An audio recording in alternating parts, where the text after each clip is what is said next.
Hello and welcome to this episode of the English Idioms series, where we're looking at the idiom to mind your own business. So we'll start with the meaning, then we'll look at some pronunciation features and have a couple of examples to finish.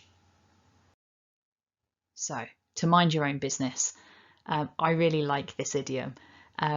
From the Cambridge Dictionary, we get the definition that it's used to tell someone in a rude way that you do not want them to ask about something private. That's the dictionary definition. Informally, I might say you use this when you think someone's being nosy and you want them to stop being nosy, to stop poking their nose into your business. So this idiom should come with a tiny warning or disclaimer. It's not particularly polite. This is very direct. So if you say to somebody, mind your own business, you're basically telling them, hey, get lost, get away, stop being nosy.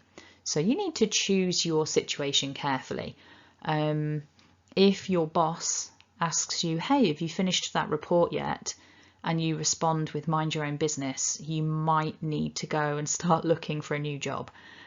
So just be careful with this one. The context is really important. So thinking about pronunciation features then, we've got the possible weak form of to, which is to mind. And then because your ends in this or, and then we've got a vowel immediately afterwards, we need to activate that linking R so it becomes your own. Your own. Depending on which variety of English you're used to hearing, if you listen to a more rhotic version of English where the R would be sounded out anyway, this wouldn't be an issue.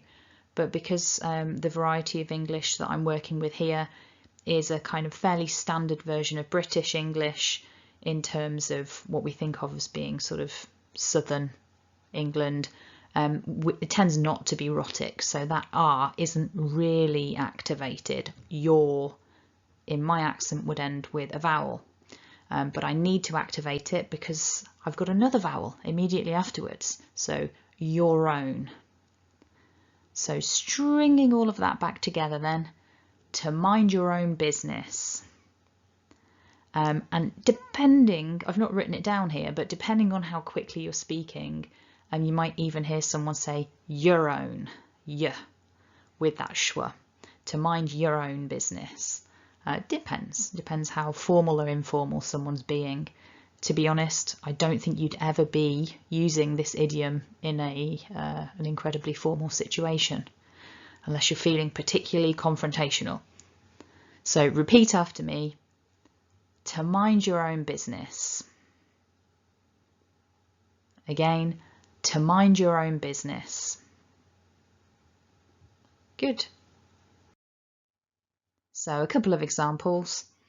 Stop asking me questions. You need to mind your own business. Dave is always prying. He should learn to mind his own business. So in both of these situations, you can see the context is somebody asking questions or trying to find out information, and the person, the speaker using this idiom, is annoyed by this situation and wants a bit of privacy. And you can also see that the way we change this idiom is by making it about a different person. So in number one, mind your own business. In number two, mind his own business.